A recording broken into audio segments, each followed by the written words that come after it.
Well, hello again, citizens. This is the world-renowned expert in international affairs and the United Nations roving ambassador, reporting from the elections headquarters of the United Nations mission to Guyana.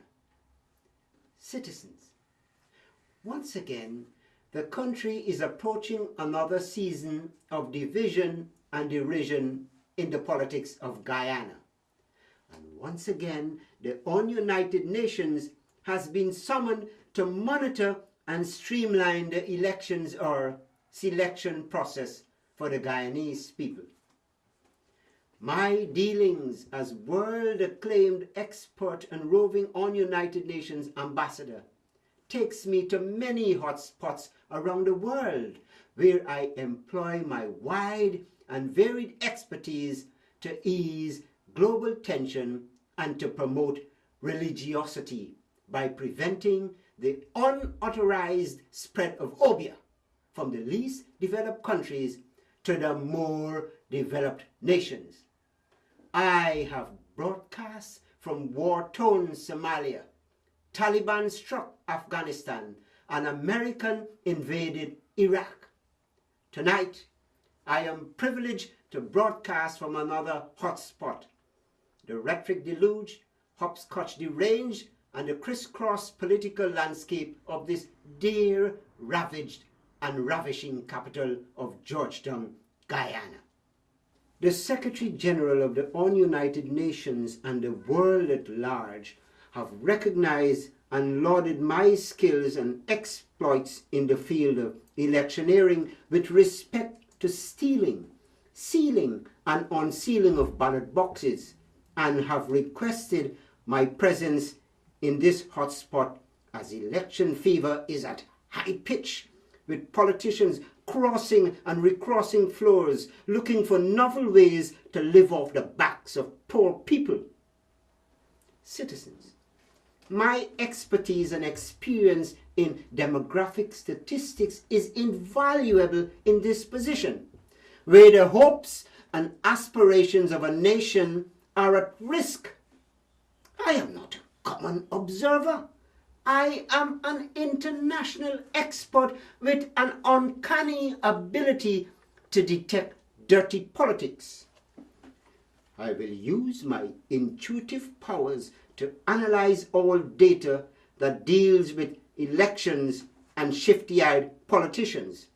But I want to draw your attention to an important number, the number flashing on your screen. This is not the number for the Guyanese electorate.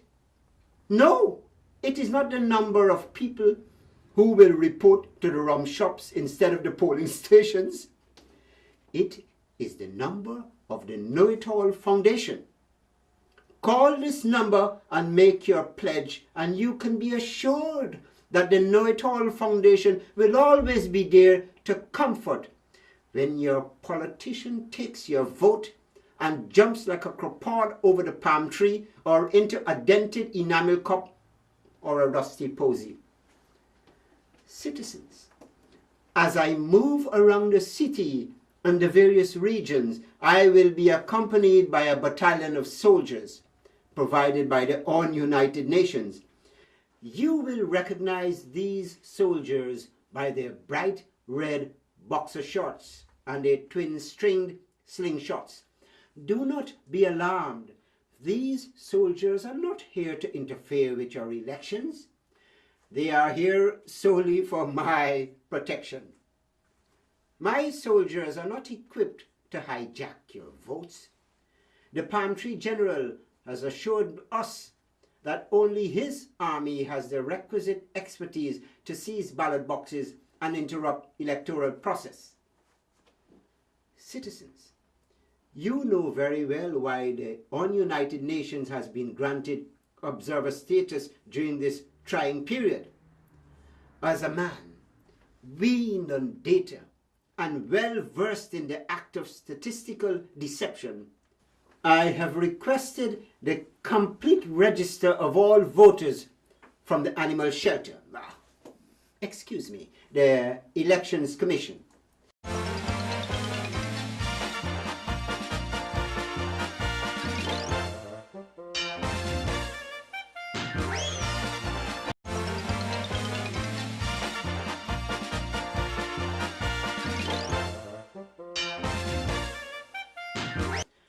I have perused this list carefully, and after having made several trips to burial grounds in and out of Georgetown, I must inform you that there are hundreds of deceased persons on that list. Yes, that is true. In fact, I was surprised to see the name of my grandfather, Bakulal Know-It-All, on that list. 50 years ago, Grandpa Bakulal Know-It-All died after drinking rum laced with the insecticide Malakutafus. In addition, after numerous consultations with farmers, I can declare also that the voters list supplied by the Animal Commission has hundreds of names that pertain to animals of the asinine class. When I summoned the goodly doctor to discuss these irregularities, he informed me that the list of deceased and the animals were tendered by the Palm Tree Party. In order to maintain harmony and peace in these fractious times, and to ensure that the elections are not boycotted, he has had to accept these names. However, citizens, to their credit, the Elections Commission has stipulated that any deceased person wishing to exercise his or her franchise must be accompanied by an able-bodied member of the family. Because of my position with the United Nations, I am not allowed to vote. So unless another relative volunteers, Grandfather Bakulal Know-It-All would be disenfranchised again. Again, citizens, do not be disturbed by the sight of skeletons, zombies, and jumbies around the polling stations.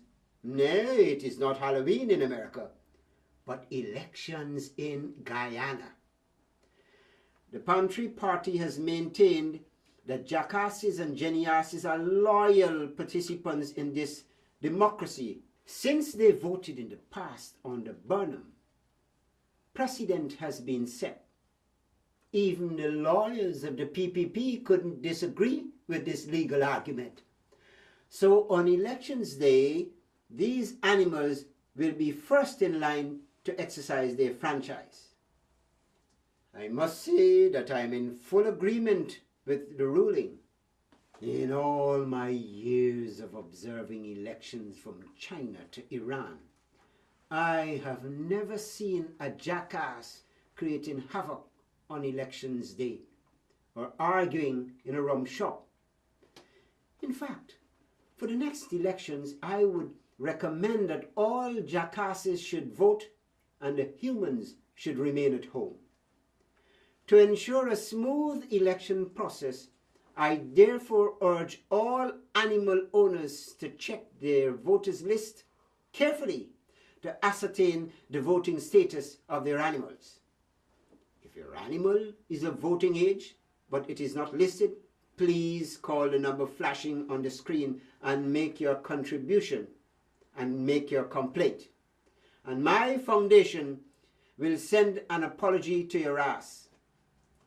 Remember, pledge first, then make your complaint after. The dog doctor is also advising that animal owners clean the front hoof of the animal before presenting same hoof to the returning officer. Please follow these instructions, as the voting ink will not adhere to an unwashed hoof. Such a vote will be considered soil and sport.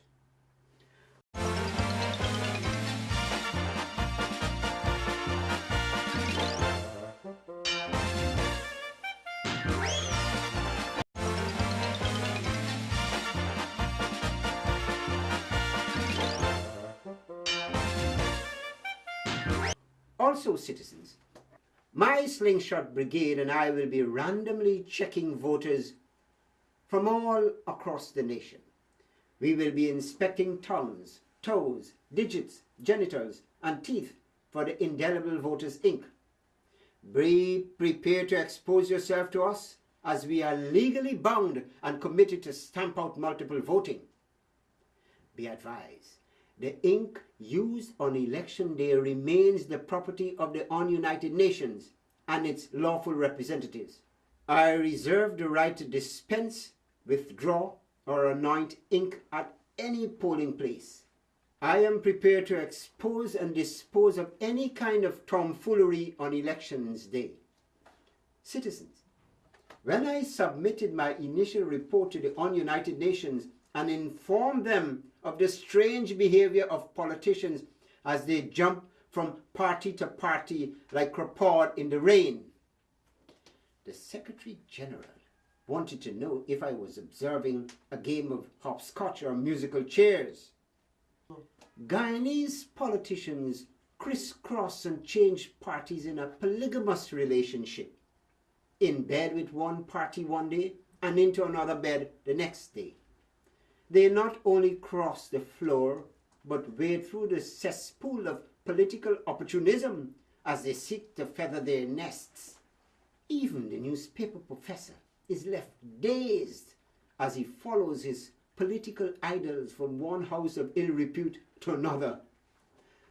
Consider the case of Peter the politician. He formed his own party, and when he realized he was his only supporter, he jumped ship and joined the PNC when the PNC captains decided that that party was sinking. Peter was the first to bail out, and he jumped into the AFC ballyhoo. When the ballyhoo could make it upstream against the current, of course, Peter jumped out with the only paddle and headed for the PPP. This, citizens, is an example of a rolling politician gathering no supporters. Now he is singing the praises of Ramutar and strumming his guitar. The two Rams are together, sing motar and guitar at the same tar. The Palm Tree Party had a serious setback too. This party, founded by Forbes Burnham, was forced to change its name through a filial act of violence. When Burnham's son-in-law couldn't influence the leadership, out of frustration, he picked up an axe and brought the palm tree crashing down. He said his father-in-law planted the tree and he has a right as a son-in-law to cut it down. With this act of national destruction, Van West cut his nose to spoil his face. He couldn't cross over to the PPP because Barrett, the champion of the earth, does not condone the cutting down of trees, even PNC trees. With no tree to climb and no cup to drink from, Van West had to cross the swamps to join Ramjatan and Trotman. With no more trees to cut, Van West is now sitting in the background grinding the axe that cut down Burnham's palm tree. The PPP is not faring any better. Since Cheddi died, the party changed from moral rectitude to political ineptitude, turning from left to right, then fast downhill, with the comrades pledging to eradicate moral and political scruples for house lots along the seashore. Joey, Cheddi's son, has returned like a drunken relative to a wedding house. He wants to return the glory days of his father to the party. He says that the cup must be shined and polished for the new dawn. But since Cheddi died, there was so much corruption and corrosion that the cup developed so many holes that the big man Nagamoto fell through one right into the lap of the AFC, the All Fallen Comrades Party, and was immediately named vice president.